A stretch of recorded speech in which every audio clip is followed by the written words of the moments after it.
lots of thoughts trying to come out at the same time. But, Welcome back to the channel, guys. Don't forget to watch till the end, where we will be commenting on the video. Thank you, Prime Minister. Watching President Trump berate a wartime president and defender of European freedom in the Oval Office said to many people what you've already said in a way, that everything has changed.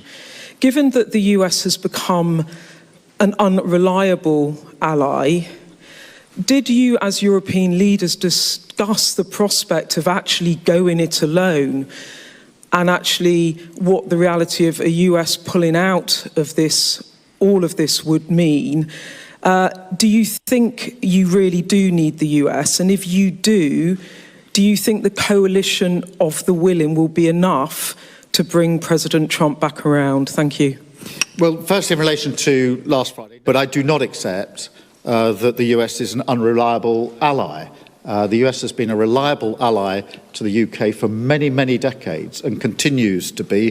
There are no two countries as closely aligned as our two countries, and our defence, our security and intelligence is intertwined in a way no two other countries are. So it's an important and reliable ally for us. The discussions we've had today, particularly the coalition of the willing, is on the basis that this is a plan that we will work with the US, and that it will have US backing. So that is the purpose of the plan, and that is why I spoke to President Trump last night before we developed the work on this. So, is the United States still a reliable ally under Donald Trump? Well, if you listen to the leaders across Europe, and if you watched anything that Donald Trump's done since he's taken office, the answer seems to be a resounding no. The new German Chancellor has been particularly outspoken in his criticism of Trump's handling of Ukraine and NATO. The war in Ukraine, of which he said would be over in a day. In a day I'd get it all sorted. And whilst other European leaders are openly questioning whether the US can still be trusted, Keir Starmer has taken a different approach, one that seems more diplomatic than realistic.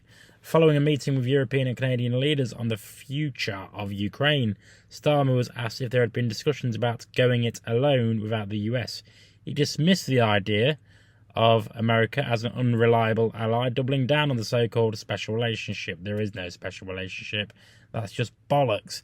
He insisted that the US and the UK remain deeply intertwined in defence and intelligence, and that any future plans for Ukraine will involve American backing. But is this genuine confidence or just wishful thinking?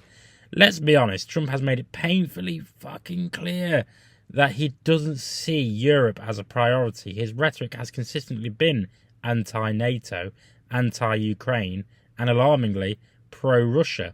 He's gone out of his way to criticise European leaders. He's publicly berated Zelensky, but he's never had a bad word to say about Putin. In fact, just recently, his administration downgraded Russia's status as a cyber threat. Why?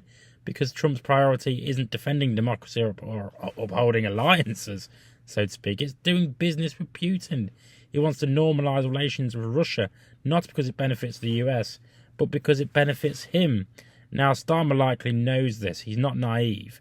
But he also understands that if he openly calls Trump unreliable, it might make things even worse. His approach seems to be one of keeping the door open, hoping that the UK can still count on the US's support in a crisis. The problem? There's very little reason to believe that Trump would honour Article 5 of NATO or intervene if Europe came under attack. The real test will come if European troops are deployed on the ground to maintain peace in Ukraine.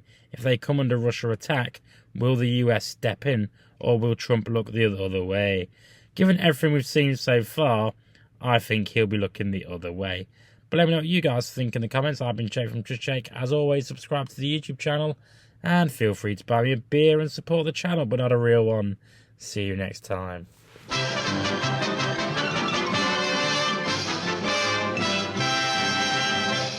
You actually made it to the end of the video. If you would like to subscribe to the channel, which, why haven't you already, is somewhere over there. And also, if you want to watch more videos, also check out over there. I've been Jake from Just Jake. See you later.